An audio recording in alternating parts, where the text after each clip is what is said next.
Imagine sitting across from someone who seems perfectly normal, even magnetic. They make direct eye contact, smile at the right moments, and hold a calm, confident posture. You might even be drawn to them. They could be a coworker, a neighbor, a partner. But something's off, something you can't quite name. Over time, you start to notice subtle inconsistencies, how they twist facts, how they seem untouched by guilt, how easily they lie, without shame, without hesitation. That's when the realization creeps in. This person might not feel the way you do. That unsettling emptiness behind their eyes might not be shyness or confidence. It might be the absence of empathy. You may be dealing with a psychopath. Psychopathy is one of the most misunderstood and terrifying psychological disorders, not because it causes chaos in an obvious way, but because of how effectively it hides in plain sight. It's not always about violence. It's not always about crime. Often, it's about control, deception, and manipulation. A psychopath doesn't need to raise their voice or draw a weapon. Their greatest power is subtlety, the ability to wear a mask of normalcy so convincingly that even trained professionals are fooled. And that's what makes them so dangerous. They can live among us, work with us, even lead us, while remaining emotionally detached from the consequences of their actions. The term psychopath isn't just a dramatic label.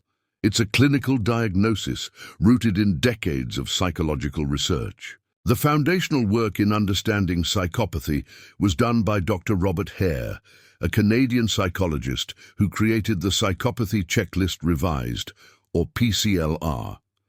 This tool is used to evaluate individuals for 20 specific traits associated with psychopathy. These traits range from glibness and superficial charm to pathological lying, a lack of empathy, irresponsibility, impulsivity, and a complete failure to accept responsibility for one's actions. On the PCL-R, a score of 30 or higher typically signals full-blown psychopathy. But even those who fall below that threshold may still exhibit deeply manipulative or emotionally dangerous behavior.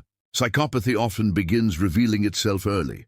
In childhood, it may look like a pattern of manipulative behavior, cruelty to animals, bullying, fire-setting, or an unusual lack of emotional responsiveness. These behaviors can sometimes be dismissed as rebellion or defiance. But for those who are truly on the psychopathic spectrum, these traits don't fade with age. They evolve. They become more calculated, more masked. In adolescence and adulthood, these individuals often refine their charm. They learn how to mimic emotions they don't feel. They figure out how to cry on cue, laugh at appropriate times, and speak with conviction, without actually caring about what they're saying. What they lack in emotion, they often make up for in social intelligence. One of the most chilling real-world examples is Ted Bundy, the notorious serial killer who terrorized America in the 1970s. Bundy was not the stereotypical image of a criminal. He was clean-cut, educated, articulate. He volunteered at a suicide hotline, had political aspirations, and could talk circles around journalists. He used his charm like a hunting tool, pretending to be injured to lure women to his car, convincing them to help him before abducting and murdering them. In interviews, he displayed a stunning lack of remorse. He didn't seem insane. He didn't even seem agitated. He seemed normal, and that's what made him so terrifying. His greatest weapon wasn't his brutality, it was his mask of sanity. But psychopathy isn't always about physical violence. In fact, the more fascinating and perhaps more disturbing reality is that many psychopaths never end up in jail. They don't break laws, they break people. They exist in boardrooms, courtrooms, political offices, and even medical facilities. These are the so-called successful psychopaths, individuals who channel their emotional detachment, risk-taking, and cold decision-making into high-powered careers. Their lack of empathy becomes an advantage. Their fearlessness in high-stress environments can make them effective under pressure. And their charm gets them promoted. They might never kill anyone, but they can destroy lives through manipulation, exploitation, and betrayal. Neurologically, psychopaths show clear and measurable differences from non-psychopathic individuals. Brain scans reveal decreased activity in the amygdala, the area responsible for processing fear and emotional responses. This might explain why psychopaths often don't respond to distress signals in others, or why they can perform violent or immoral acts without feeling anxiety or guilt. The prefrontal cortex, responsible for impulse control and moral reasoning, also shows structural and functional abnormalities. In simple terms, their brains are wired differently. They process the world through a lens devoid of the emotional checks and balances that govern most of us. One famous experiment that illustrates this emotional disconnect is the footbridge dilemma, a variation of the trolley problem. In this scenario, participants are asked whether they would push one person off a bridge to stop a train and save 5 others. Most people hesitate. The moral weight of killing one person, even to save 5, feels emotionally overwhelming. But psychopaths often answer quickly and confidently, yes. To them, it's just a numbers game. There is no internal moral conflict, no imagined suffering, no emotional hesitation. Just the cold logic of sacrifice. Another case that reveals the disturbing calm of a psychopathic mind is that of Jeffrey Dahmer. In court and in interviews, Dahmer described his crimes, acts of unspeakable violence, with a level of calm detachment that left seasoned investigators speechless. He didn't rage, he didn't cry. He didn't even seem disturbed by what he had done.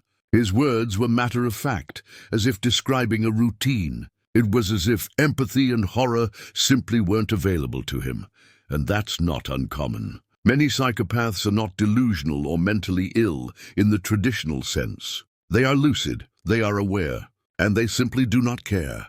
But here's the twist. Not all psychopaths are irredeemable monsters. Psychopathy exists on a spectrum, and some individuals with these traits live relatively stable, non-destructive lives. In certain careers, like surgery, special forces, or crisis negotiation, a reduced emotional response can actually be beneficial. These people may have psychopathic traits without the malicious intent. The difference lies in their choices. Not all psychopaths are killers, but all psychopaths lack empathy, and that makes them fundamentally different from the rest of us. So how do you recognize a psychopath in everyday life? It's not easy. Many are skilled at masking their true nature, but there are patterns. Watch for excessive charm, followed by sudden coldness. Pay attention to how they treat people who can't offer them anything. Notice whether they take responsibility or always shift blame. Look for a history of broken relationships, shallow emotions, and an uncanny ability to lie without guilt. Above all, trust your gut. If someone consistently makes you feel confused, manipulated, or emotionally drained, they might not just be toxic. They might be dangerous. Psychopathy challenges our understanding of what it means to be human. We want to believe that everyone has a conscience, that deep down, people care. But psychopaths remind us that this isn't always true. Some people are wired differently. They play by different rules, not because they're rebels, but because they simply don't feel the things most of us do. They don't feel remorse, they don't feel fear, and they don't feel love the way others do. In the end, the scariest part of psychopathy isn't the violence, it's the invisibility. These individuals can move through the world undetected, unchecked, and often admired. Their lack of emotion isn't a weakness, it's a weapon. They don't feel guilt, but they know you do, and they'll use that against you. Because what makes a psychopath dangerous isn't just what they lack, it's how well they can fake what they lack. Thank you for watching Issues Uncovered. If this video made you think or made you uncomfortable, consider sharing it. Knowledge is your best defense. And if you've encountered someone like this, let us know in the comments. No names, no diagnoses, just your story. Until next time, stay curious, stay safe, and always look beneath the surface. You never know what's hiding behind the mask.